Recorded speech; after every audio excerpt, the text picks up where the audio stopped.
नमस्कार सभी को। उम्मीद है कि आप सभी अपने घरों में स्वस्थ होंगे और सुरक्षित होंगे। तो आज का जो हमारा विषय है वो है वन नेशन वन इलेक्शन, एक देश एक चुनाव। बीते कुछ सालों में आपने देखा है कि बीजेपी ने इसे एक मुद्दा बना के रखा हुआ है और अपने चुनावी मैनिफेस्टो में भी बीजेपी इसे लाती रहती है। 2014 के लोकसभा चुनाव में भी बीजेपी ने इस विषय पे को उठाया। 2019 में भी बीजेपी ने अपने चुनावी मैनिफेस्टो में इसे रखा। फिर अभी हाल ही में प्रधानमंत्री जी ने ऑल पार्टी एक मीटिंग बुलाई, उसमें सभी पार्टियों का मत जानने की कोशिश की। और हमारा जो इलेक्शन कमीशन है सन 1983 से प्रयासरत है कि भारत में इस नीति को लागू कर देना चाहिए, इस वन नेशन वन इलेक्शन को लागू कर देना चाहिए। तो आज हम जानने की कोशिश करेंगे कि भारत एक लोकतांत्रिक देश है जहाँ पे लोकतंत्र से सत्ताएं चलती हैं, सरकारें चलती हैं।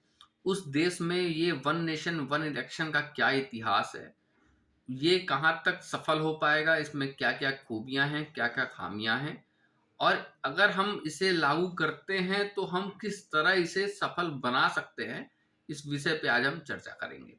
तो सबसे पहले हम इसका इतिहास जानने की कोशिश करेंगे कि हमारा इलेक्शन कमीशन कब बना। तो ये बात है सन 1950 की। 25 जनवरी 1950 को पहली बार हमारे यहाँ इलेक्शन कमीशन का गठन हुआ। 26 जनवरी 1950 को हमारा कॉन्स्टिट्यूशन लागू हुआ। सन 1951 से लेकर सन 1952 के बीच में हमारे यहाँ पहला लोकसभा चुनाव कराया गया। उसी बीच में पहला राष्ट्रपति चुनाव कराया गया, फिर उपराष्ट्रपति चुनाव कराया गया। उसके बाद ये तीनों चुनावों के बाद हमारे यहाँ 14 राज्य हुआ करते थे उस समय। उन 14 राज्यों के विधानसभा का चुनाव कराया गया।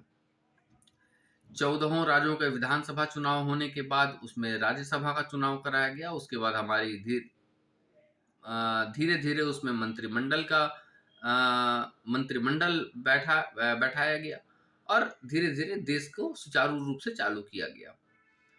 तो ये बात आप जान लें कि ये जो वन नेशन वन इलेक्शन का मुद्दा जो बीजेपी बार बार बात करती है, वो सन 1951 से सन 1952 के बीच में हमारे इलेक्शन कमीशन ने पहली बार जब चुनाव कराया तो वन नेशन वन इलेक्शन के तहत ही कराया। वन नेशन वन इलेक्शन का जो चुनाव था वो 1952 से लेके सन 1967 तक भारत में सुचारू रूप से चलता रहा। इस बीच में दो छोटी छोटी बाधाएं आई। पहली बाधा जो आई, राष्ट्रपति शासन लगा सन 1951 में पंजाब में। दूसरी जो बाधाएं आई वो आई 1959 में केरल में। 1959 में आप कह सकते हैं कि इंदिरा गांधी जी उस समय कांग्रेस की अध्यक्ष थी। जोड़ तोड़ की राजनीति कह सकते हैं या आप कह सकते हैं कि सत्ता में फेरबदल की राजनीति इंदिरा गांधी जी ने अपने पावर का इस्तेमाल करके, और हमारे यहाँ एक आर्टिकल है आर्टिकल 356 जिसका दुरुपयोग करके। आर्टिकल 356 क्या है? आर्टिकल 356 ये है कि आर्टिकल 356 में राष्ट्रपति शासन लगाया जाता है। और राष्ट्रपति शासन कब लगाया जाता है, क्यों लगाया जाता है, मैं आपको बताता हूँ। आर्टिकल 356 कहता है कि अगर किसी भी राज्य में कानून व्यवस्था या केंद्र से कोऑर्डिनेशन राज्य का नहीं बन पा रहा है तो पीएम के चॉइस पे उस राज्य के विधानसभा को भंग किया जा सकता है। तो 1959 में इंदिरा गांधी जी ने केरल के विधानसभा को इस आर्टिकल के का दुरुपयोग करके भंग किया। इलेक्शन कमीशन को पहली बार ये दिक्कत आई कि जो 14 राज्य के चुनाव इलेक्शन कमीशन एक साथ करा रहा था, लोकसभा का चुनाव इलेक्शन कमीशन एक साथ करा रहा था, वो केरल का जो चुनाव था वो आगे पीछे होने लगा। मतलब आप इस वाक्य से आप ये बात समझ सकते हैं कि चुनाव में कभी कोई दिक्कत नहीं आई, एक साथ चुनाव कराने में इलेक्शन कमीशन को कभी दिक्कत नहीं आया, लेकिन कुछ सत्ता इलेक्टेड बॉडी और सत्ता के लोगों के नाते इसे भंग किया गया था। दूसरी जो सबसे बड़ी समस्या आई, कैसे ये और जोरों से सभी राज्य में लागू हुआ। ये जानने की कोशिश करेंगे। सन 1966 का दौर था। सन 1966 में हमारे प्रधानमंत्री श्री लाल बहादुर शास्त्री जी का देहांत होता है। उसके बाद इंदिरा गांधी जी को सत्ता मिलती है। जब सत्ता उन्हें मिलती है तो मोरारजी देसाई उस समय कांग्रेस के वरिष्ठ नेताओं में से एक थे। और जब इंदिरा गांधी जी प्रधानमंत्री बनती हैं तो उनमें मोरारजी देसाई और इंदिरा गांधी जी में आपसी मनमुटाव होता है, आपसी खटपट होती है, जिसका खामियाजा हमें भारत को भोगना पड़ता है। सन 1969 में इन दोनों में टकराव होता है। कांग्रेस जो है वो दो गुटों में बंट जाती है। और 1969 में इंदिरा गांधी जी को छोटे छोटे, जब कांग्रेस दो गुटों में बट गई तो इंदिरा गांधी जी को छोटे छोटे गुटों से, छोटे छोटे दलों से मिलकर अपनी सत्ता को बचाना पड़ा। उसका प्रभाव लोकसभा चुनाव पे भी पड़ा, मतलब लोकसभा में भी पड़ा, और उसका प्रभाव अन्य सभी राज्यों में भी पड़ा। तीसरी सबसे बड़ी घटना तीसरी सबसे बड़ी घटना होती है सन 1975 में। सन 1975 भारत के इमरजेंसी का दौर था। भारत में इमरजेंसी की शुरुआत थी और जो 1975 से लेकर सन 1977 तक चला। 1977 में इंदिरा गांधी जी का विरोध होता है, उनका तख्तापलट होता है, सरकार गिरा दी जाती है। जनता दल जो है वो पहली बार सत्ता में आता है। मोरारजी देसाई उसमें प्रधानमंत्री बनाए जाते हैं।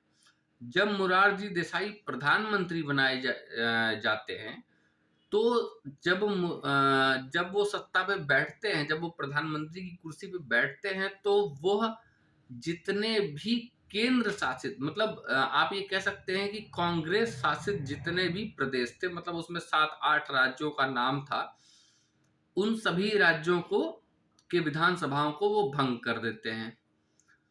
इससे क्या होता है, इलेक्शन कमीशन को फिर बार बार चुनाव कराना पड़ता है, बार बार चुनाव कराना पड़ता है। इस घटना से भी आप ये समझ सकते हैं कि इलेक्शन कमीशन या देश से कोई गलती नहीं हुई, कुछ राजनीतिक पार्टियां, जनता दल, कांग्रेस, इनके मनमुटाव के कारण ये चीजें उलटफेर जो है चलता रहा भारत में। मोरारजी देसाई प्रधानमंत्री बनते हैं। मोरारजी देसाई जिसमें प्रधानमंत्री रहते हैं उसमें चौधरी चरण सिंह और मोरारजी देसाई में आपसी मतभेद होता है, जिसके कारण मोरारजी देसाई केवल 2 साल ही प्रधानमंत्री पद पे रहते हैं। फिर इंदिरा गांधी जी की वापसी होती है। जब इंदिरा गांधी जी की वापसी होती है तो फिर से विधानसभा इंदिरा गांधी जी अपने पावर से भंग करा देती हैं। तो इस प्रकार भारत में उठापटक चलती रहती है। इसमें इलेक्शन, आप सारे वाक्या से आप ये सीख लेंगे कि इसमें इलेक्शन कमीशन का हमारे कोई दोष नहीं होता है, देश की जनता का कोई दोष नहीं होता है। राजनीति के कारण और इलेक्टेड बॉडियों के मतभेद से ये भारत को भुगतना होता है। फिर एक दौर आता है 1984 का। उसमें राजीव गांधी जी हमारे देश के प्रधानमंत्री होते हैं। इंदिरा गांधी जी की हत्या हो चुकी होती है।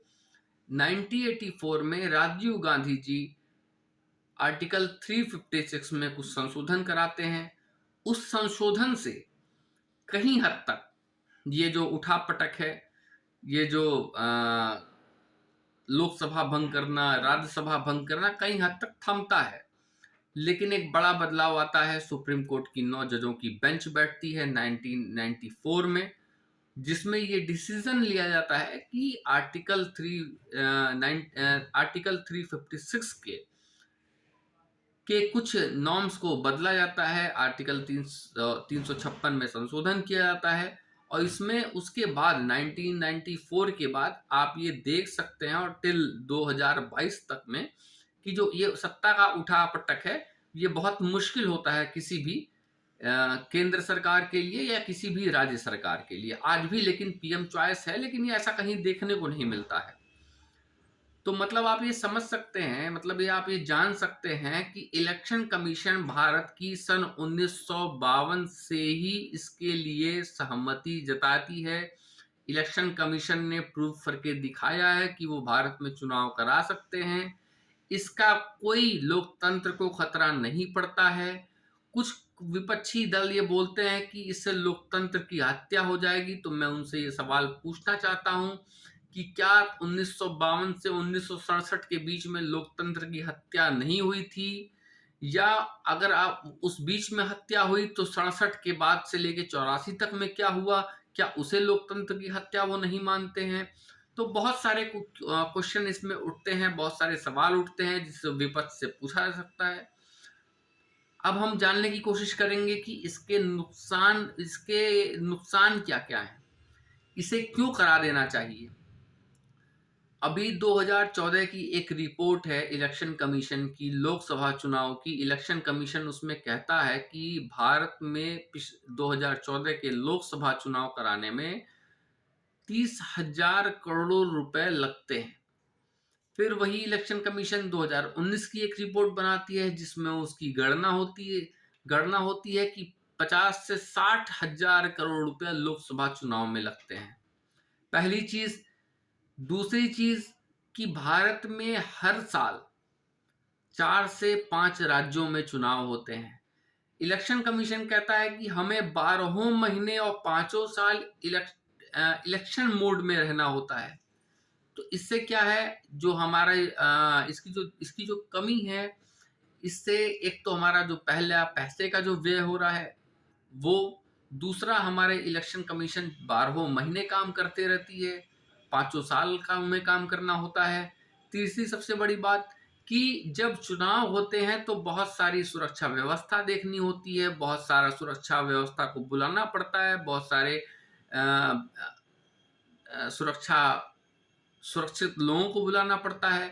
तो उससे जो उनके आने जाने रहने का जो खर्चा होता है उसे, वो बहुत बड़ी कीमत उसकी होती है।